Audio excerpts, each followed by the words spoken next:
ఈ మధ్య ఏదైతే మనం చూశారు కదా, విజయవాడలో ఒక అద్భుతమైనటువంటి పర్ఫార్మెన్స్ చేశారు. పాప ఏడవటము, అట్లాగే కింద ఉన్నటువంటి వాళ్ళు నవ్వటము.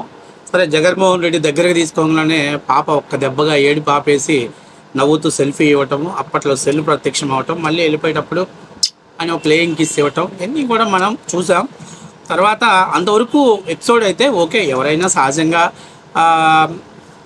నాయకుడి మీద ప్రేమ ఉంటుంది, దాన్ని ఎవడు తప్పు పట్టడు.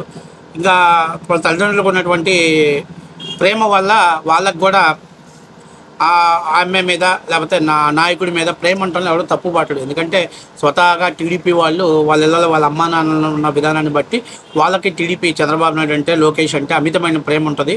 అట్లాంటి టైంలో ఎవరైనా వాళ్ళ పిల్లలు వాళ్ళతో ఫోటో దిగాలని కోరిక ప్రతి తల్లిదండ్రులకు ఉంటుంది. అట్లాగే జగన్మోహన్ రెడ్డికి కూడా అలా ఉంటుంది, దాన్ని ఎవరు తప్పు పట్టట్లేదు. సరే, ఒకవేళ ఆ అమ్మాయి ఏడ్చినా, కింద వాళ్ళు నవ్వుతున్నా, ఫోటో చూడండి ఎంత చక్కగా నవ్వుతున్నారంటే వాళ్ళు, ఆ పాప ఏడుస్తుంది, వాళ్ళు నవ్వుతున్నారు.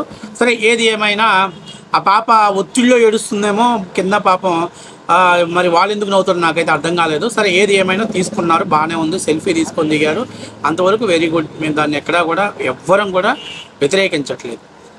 అయితే ఇక్కడ ముఖ్యమైన విషయం ఏంటంటే, ఆ పాప సెల్ఫీ దిగి వెళ్ళిపోయిన తర్వాత సాక్షి గొట్టం ముందు మాట్లాడింది చూసావు, అదొక్కటే హైలైట్ అనమాట. దాని ఒక్కదాని మీదే అందరు ఇప్పుడు కౌంటర్ వేస్తున్నారు.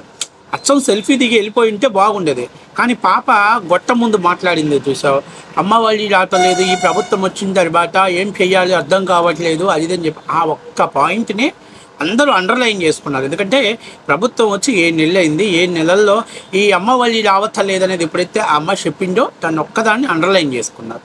తర్వాత దాని మీద పెద్ద ఎత్తున చర్చ జరుగుతున్నప్పుడు సాక్షి వాడికి ఇంకొక్కరో కుతూహలంగా ఉండి ఇంటికి వెళ్తే వాళ్ళ చిన్న పాప కూడా నన్ను జగన్ మామయ్య దగ్గరికి ఎందుకు తీసుకెళ్ళలేదు, నువ్వు ఒక్కదానివే వెళ్తావా అని చెప్పేసి, జగన్ మామయ్య దగ్గర నన్ను తీసుకెళ్ళలేదు కాబట్టి నీతో మాట్లాడనని చెప్పిందంట.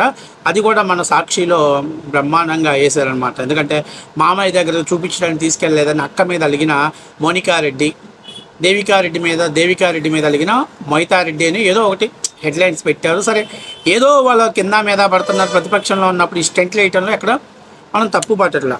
అన్నిటికంటే ముఖ్యమైన విషయం ఏంటంటే, వాళ్ళు చిన్నపిల్లల్ని రాజకీయాలకు వాడుకుంటూ మిగతా వాళ్ళ మీద బురద చల్లుతున్నారు చూసా. అక్కడేమో గొట్టం ముందు అమ్మాయి మాట్లాడింది ఒకటి, ఈ ఎదవలు మిగతా వాళ్ళ గురించి మాట్లాడుతున్న గురించి నేను మాట్లాడుతున్నా. అందులో ముఖ్యమైన విషయం, వైఎస్ఆర్సీపీ వాళ్ళు ఏమంటారంటే, చిన్నపిల్లలతోటి ట్రోలింగ్ చేయడానికి సిగ్గులేదా అని చెప్పి మాట్లాడుతున్నారు. మేమనేది ఏంటంటే, చిన్నపిల్లలతోటి రాజకీయాలు చేయడానికి మీకు సిగ్గు శరం లేదురా? అరే, మీరు నిజంగా రాజకీయాలు చేయదలుచుకుంటే ఇంకెవరు లేరా? చిన్నపిల్లలతో రాజకీయాలు చేయాలా? కాబట్టి మీరు అవసరానికి వాడుకుంటారు. మీ అంత లుచ్చాగాళ్ళంటే గతంలో ఒక ఆర్టికల్ వేశారు. ఏం ఆర్టికల్ వేశారు అంటే, జగన్మోహన్ రెడ్డి గారి మీద సిబిఐ ఎంక్వైరీ మీద విచారణ చేస్తున్నారని 3-4 సంవత్సరాలు చిన్న పాప, పసి పాప, వాళ్ళ నాన్న, వాళ్ళ అమ్మ, వాళ్ళ ఆయనమ్మ, వాళ్ళ అమ్మమ్మ, ఇలాంటి వాళ్ళు మాత్రమే గుర్తుండేట. ఆ పాపకంట జగన్మోహన్ రెడ్డి మైండ్లో ఉండిపోయాడంట.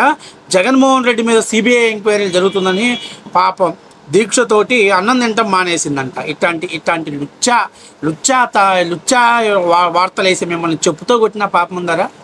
చిన్న పిల్ల, 5-6 ఏళ్ళ పిల్ల.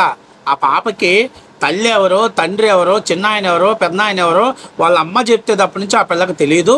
అలాంటి పిల్ల అంట జగన్మోహన్ రెడ్డి గారి మీద సిబిఐ ఎంక్వైరీలు చేస్తున్నారని, ఎంక్వైరీతోటి విచారణ చేస్తున్నారని బాధపడిపోయి అన్నం తింటాం మానేసిందంట. ఇట్లాంటి అంటే ఏం చేయాలి చెప్పండి, మీరు చెప్పండి. ఇట్లాంటి ఎదవల్ని ఏం చేయాలి మీరు చెప్పండి. ఇట్లాంటి వాటిని తమ్మునేల్స్ కింద వాడుకుంటున్నాం. మీకు కనీసం సిగ్గుందా? మీకు కనీసం ఆలోచన ఉందా? ఒక చిన్న పాపని, పసి పాపని మీరు రాజకీయ అవసరాల కోసం వాడుకుంటున్నారే, మీకు కనీసం సిగ్గు అనిపించట్లేదా? ఇప్పుడు వాళ్ళ నాయన వచ్చి మాట్లాడినాడు, మాకు ఎవరో దేవికారెడ్డి వాళ్ళ నాన్న వచ్చి మాట్లాడాడు, అయ్యా మాకేం పెద్ద ఆస్తులు లేవు, నేనేదో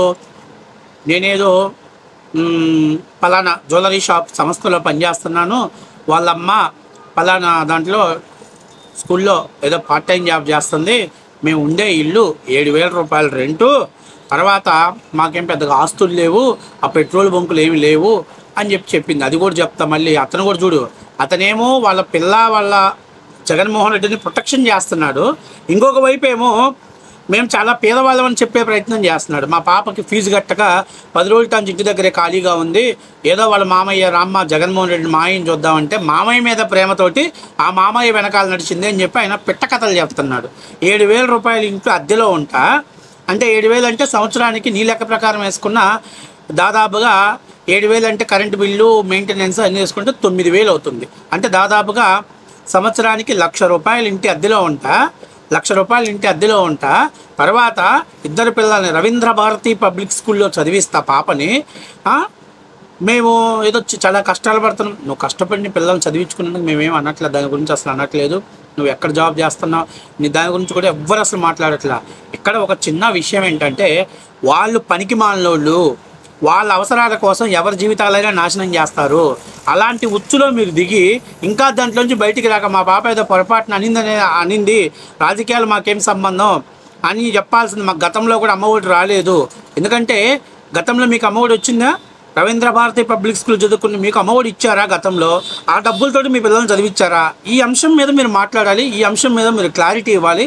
గతంలో మీకు ఎన్నిసార్లు అమ్మఒడి పడింది అనేది కూడా చెప్తే ఓకే, వెరీ గుడ్. దాని మీద కూడా పూర్తి క్లారిటీ ఇచ్చాడు. సాక్షి వాళ్ళు ఇన్ఫ్లుయెన్స్ చేశారు కాబట్టి తను ఏదో మాట్లాడాడు అనుకోవచ్చు, కానీ అదంతా దాచిపెట్టేసి తల్లిని మార్చారు. అలా మార్చడం కరెక్ట్ కాదు, ఆమెకి మాకేం సంబంధం లేదు, మాకేదో జగన్మోహన్ రెడ్డి మీద ప్రేమ ఉంటే పోయి కలిసాము. మేము ప్రేమ ఉంటే కలిసినందుకు ఎవరేం అనట్లేదయ్యా. కానీ ఆ తర్వాత సాక్షి గొట్టాల ముందు మాట్లాడిన దాని గురించే మేము మాట్లాడాం. తర్వాత వైసీపీ పేటీఎం గారు మాట్లాడిన మాటలకే మేము కౌంటర్ ఇస్తున్నాం. ఆ పేటీఎం గారు మాట్లాడతాడు పిల్లలతో రాజకీయం చేస్తున్నాడు సిగ్గుండొద్దా అని చెప్పి. మేము కూడా అంటున్నాం పిల్లల మీద వార్తలు వేయడానికి మీకు సిగ్గు లేదంటారా పనికి మానలేదా? చిన్న పిల్లలు అభశుభం తెలియని ముక్కు పచ్చలారని పిల్లల్ని తీసుకొచ్చి వాళ్ళతో రాజకీయం చేయటం ఏంటి, వాళ్ళతో స్టంటింగ్ లేపించడం ఏంటి, వాళ్ళని పొలిటికల్గా వాడుకోవడం ఏంటి, వాళ్ళని వాడుకొని ట్రోల్ చేసుకొని రాజకీయంగా మీరు లబ్ధి పొందడం ఏంటి, తిరిగి వాళ్ళ గురించి మాట్లాడి చిన్నపిల్లల గురించి రాజకీయం మాట్లాడకూడదని అనే లంగా మాటలు మాట్లాడుతున్నందుకు మీకు సిగ్గు ఉండాలి కనీసం. మాకు కాదు ఉండాల్సింది. అసలు ఆ పిల్లలకి ఏది మంచో ఏది చెడో తెలియనటువంటి పిల్లల చేత జగన్మోహన్ రెడ్డి మీదుగా సిబిఐ ఎంక్వైరీ చేశారని, ఆ ఎంక్వైరీలో విచారణ చేస్తున్నారని పాప అన్నం తింటాం మానేసిందంట. చిన్న పాప ఫోటో వేశారు. సిగ్గుండొద్దురా మీకు ఇలాంటి వార్తలు వేయడానికి? జగన్మోహన్ రెడ్డి పిల్లలే జగన్మోహన్ రెడ్డి అరెస్ట్ చేసి 16 నెలలు జైల్లో పెడితే వాళ్ళ పిల్లలు బాధపడలేదు, వాళ్ళ భార్య బాధపడలేదు, వాళ్ళ తల్లి చెల్లి బాధపడలేదు. ఎవరో పిల్లలంట దిగులు పెట్టుకుని అన్నం తింటాం మానేశారంట. ఏం వార్తలు రాస్తున్నారు సాక్షిలో? ఏం రాస్తున్నావు? జగన్మోహన్ రెడ్డి వదిలినటువంటి ఉచ్చదాగి దాని మీద వార్తలు రాస్తున్నావా నువ్వు? ఇట్లాంటి వార్తలు. కాబట్టి పిల్లల్ని అడ్డం పెట్టుకొని పిల్లలతో రాజకీయం చేసేది, ఆడవాళ్ళతో రాజకీయం చేసేది, ముసలితో రాజకీయం చేసేది, బాబాయ్ హత్య చేసి బాబాయ్ హత్యని వేరే వాళ్ళ మీద నెట్టి రాజకీయం చేసి రాజకీయ లబ్ధి పొందింది.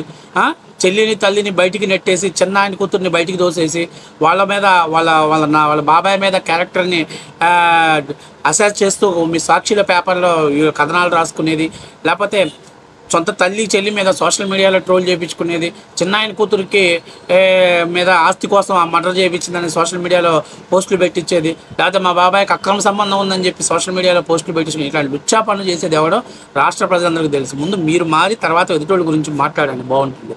చిన్నపిల్లలని తర్వాత రాజకీయాలు మాట్లాడటమే మీరు చేసిన అతిపెద్ద తప్పు, అది గుర్తుపెట్టుకోండి.